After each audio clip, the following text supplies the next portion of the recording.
नमस्कार दोस्तों, स्वागत है आपका मेरे चैनल कॉमिक्स लाइफ में। शुरू करते हैं पवन कॉमिक्स की एक और मज़ेदार कॉमिक्स, तस्वीर का रहस्य। तस्वीर का रहस्य, संपादक देवकी नंदन शर्मा, कथानक प्रदीप, चित्रांकन पराग, रंग संयोजन प्रशांत। मेघालय नरेश विक्रम देव की पुत्री राजकुमारी माधवी ने पानी के जहाज से सिंहल द्वीप की ओर प्रस्थान किया। वहां सिंहल द्वीप की महाराजा विजय पाणी से उसका विवाह होना निश्चित हुआ था।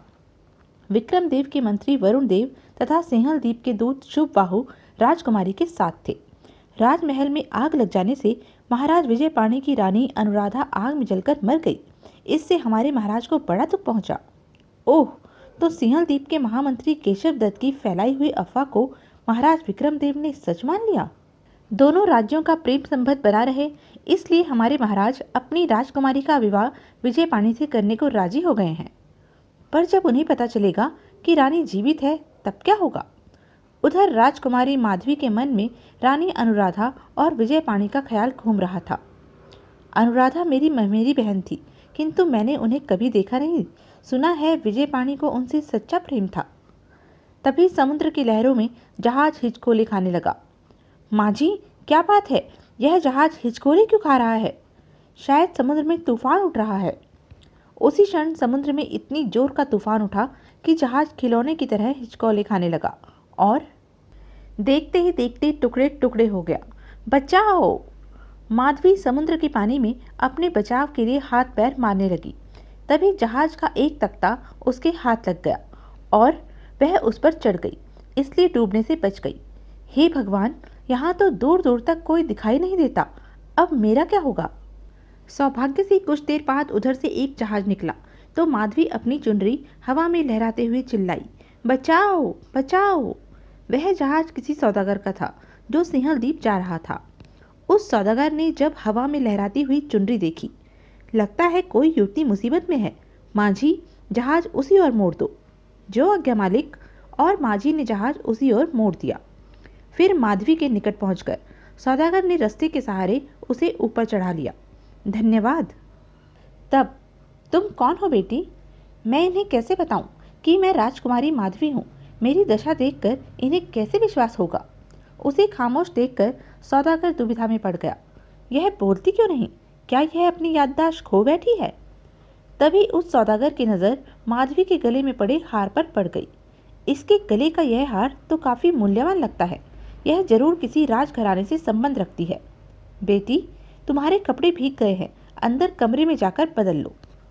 उधर सिंहल द्वीप में राजा विजय पाणी के स्वामी भक्त मंत्री केशव दत्त बड़ी दुविधा में फंसे अपने कक्ष में चक्कर काट रहे थे। राजकुमारी माधवी के आने की घड़ी आ गई, परंतु मैं अभी तक महाराज से उसके बारे में बात कर नहीं पाया। उन्हें अनुराधा से अगाध प्रेम है। वे दूसरे विवाह के लिए कभी तैयार नहीं होंगे, किंतु इस राज्य को वारिस तो चाहिए ही। तभी एक सेवक ने उनके कक्ष में प्रवेश किया। महामंत्री जी, एक सज्जन व्यापारी आपसे भेंट करना चाहते हैं। उन्हें यहाँ ले आओ सेवक। सेवक आज्ञा पाकर चला गया। कौन व्यापारी है जो हमसे भेंट करना चाहता है? कुछ क्षणों बाद वह सौदागर राजकुमारी माधवी के साथ महामंत्री के कक्ष में उपस्थित हुआ। महामंत्री जी, इस युवती का जहाज समुद्री तूफान में नष्ट हो गया, साथ ही इसकी याददाश्त भी लुप्त हो गई है। क्या आप इसे आश्रय देंगे?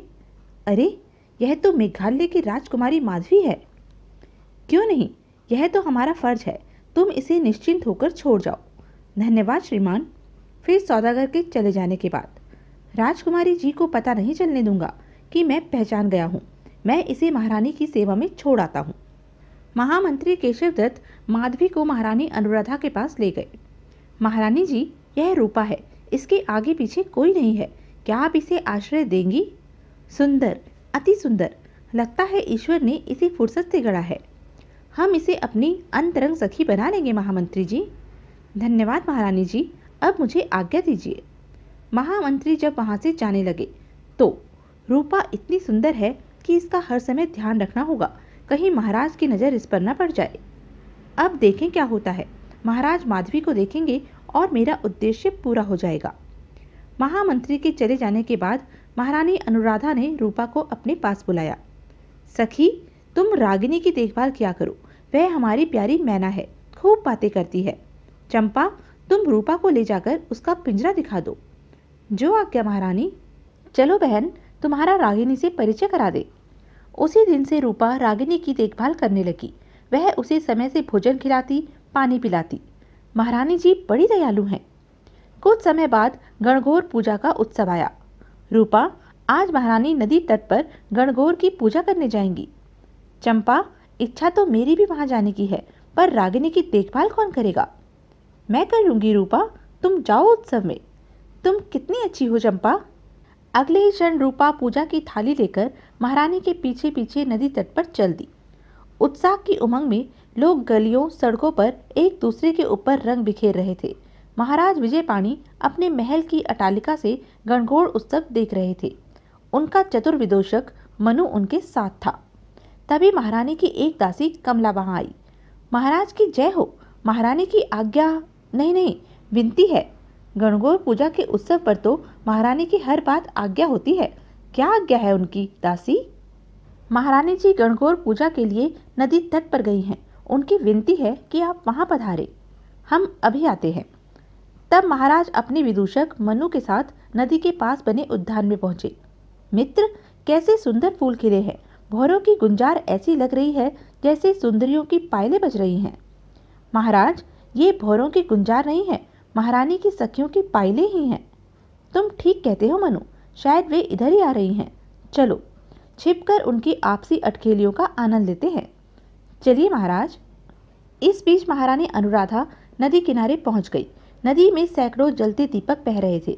वहां का सारा इलाका दीप मालाओं से जगमगा रहा था। पूजा की थाली लाओ। रूपा पूजा की थाली देने के लिए उनके पास पहुंची। यह लीजिए महारानी जी। अरे, यह यहाँ कैसे आ गई? अगर महाराज ने देख लिया तो गजब हो जाएगा। रूपा, तुम्हें रागिनी को छोड़कर यहाँ नहीं आना चाहिए था। पूजा की थाली माला को दे दो और तुम वापस जाओ। जो आज्ञा महारानी जी। और रूपा भारी मन से वापस लौट पड़ी। मैं गणगौर का उत्सव नहीं देख पाऊंगी। नहीं, मैं गणगौर का उत्सव देखे बिना यहाँ से नहीं जाऊंगी। मैं यहाँ से छिपकर ही उत्सव का कार्यक्रम देखूंगी। इससे पहले मैं उद्यान से कुछ फूल तोड़ना हूँ, यहीं से गणगौर को अर्पित कर दूंगी। इधर रूपा फूल चुन रही थी, उधर महारानी अनुराधा गणगौर की पूजा कर रही थी। तब तक महाराज विजय पाणी भी अपने चतुर विदूषक के साथ वहां आ पहुंचे। बैठिए स्वामी और मेरी आराधना स्वीकार कीजिए। जो आज्ञा रानी। तभी रूपा की नजर विजय पाणी पर पड़ गई। ओह, इस नगर में तो स्वयं कामदेव अपनी पूजा कराने आते हैं। हमारे यहाँ तो मात्र मूर्ति की पूजा होती है। रूपा ने अपनी श्रद्धा के फूल वहीं से अर्पित कर दिए। कामदेव, मेरी पूजा स्वीकार करें। आपके दर्शनों से मुझे असीम सुख शांति प्राप्त हुई है। और फिर जब वह महल की ओर बढ़ी कि तभी उसे एक सेवक की आवाज सुनाई दी। महाराज की जय हो। अनेक नरेश महाराज विजय पाणी से भेंट करने आए हैं। उन सबको आदर सहित यहाँ ले आओ सेवक। जो आज्ञा महाराज। तब रूपा जाते जाते पलट पड़ी। उसने एक वृक्ष की ओट से छिपकर देखा। तो ये महाराज विजय पाणी ही हैं जिनसे मेरा विवाह होने वाला था। तो महारानी मेरी ममेरी बहन अनुराधा है। अगले ही क्षण रूपा सोच में पड़ गई। लेकिन ऐसा कैसे संभव हो सकता है? अनुराधा की तो जलकर मृत्यु हो गई। फिर तभी महाराज विजय पाणी और अनुराधा उधर से होकर गुजरे। तो उफ, कैसी मजबूरी है मेरी कि मैं इन्हें आंख उठाकर देख भी नहीं सकती। महाराज विजय पाणी का सुंदर रूप रूपा के मन में बस गया। वह दूसरे दिन सुबह चित्र बनाने का सारा सामान लेकर उद्यान में पहुंची। मैं उनका अपने हाथों से एक सुंदर चित्र बनाऊंगी। और वह वहां पर बैठकर चित्र बनाने लगी। तभी चंपा वहां आ गई। अरे, यह किसका चित्र बना रही हो रूपा? मैं इसे कैसे अपने मन की बात बताऊं? तुमने बताया नहीं रूपा। कल गणगौर उत्सव था, इसलिए मैंने सोचा कि खाली बैठे बैठे कामदेव का ही चित्र बना डालूं। चंपा ने वह चित्र अपने हाथ में उठा लिया। तुमने कामदेव का चित्र तो बनाया, पर उसकी पत्नी रति को छोड़ दिया। लाओ, यह कमी मैं पूरी किए देती हूँ। चंपा ने विजय पाणी के चित्र के बराबर में रूपा का चित्र बना दिया। अरे, यह तो तुमने मेरा चित्र बना दिया चंपा। तो इसमें आश्चर्य की क्या बात है? तुम्हारा चित्र कामदेव का है तो मेरा रति का। यह सुनकर रूपा बुरी तरह चौंक पड़ी। लगता है चंपा मेरे मन की बात जान गई। अब तो सच सच बता दो मेरी प्यारी सखी, लेकिन किसी को बताना मत, वरना मैं लाज से मर जाऊंगी। मैं तो नहीं बताऊंगी, मगर यह रागिनी जरूर तुम्हारी बातों का सबसे बखान कर देगी। लेकिन रूपा ने चंपा की बात पर ध्यान नहीं दिया। वह तो अपने ही ख्यालों में खोई हुई थी। मेरा हृदय उनका हो चुका है सखी, जिन्हें मैं कभी नहीं पा सकती। अब तो मुझे मृत्यु के बाद ही शांति मिलेगी। दिल छोटा न करो रूपा। तो यह थी अब तक की कहानी। आगे की कहानी जानने के लिए बने रहें मेरे साथ। और हाँ, मेरे चैनल को लाइक, शेयर और सब्सक्राइब करना ना भूलें। धन्यवाद।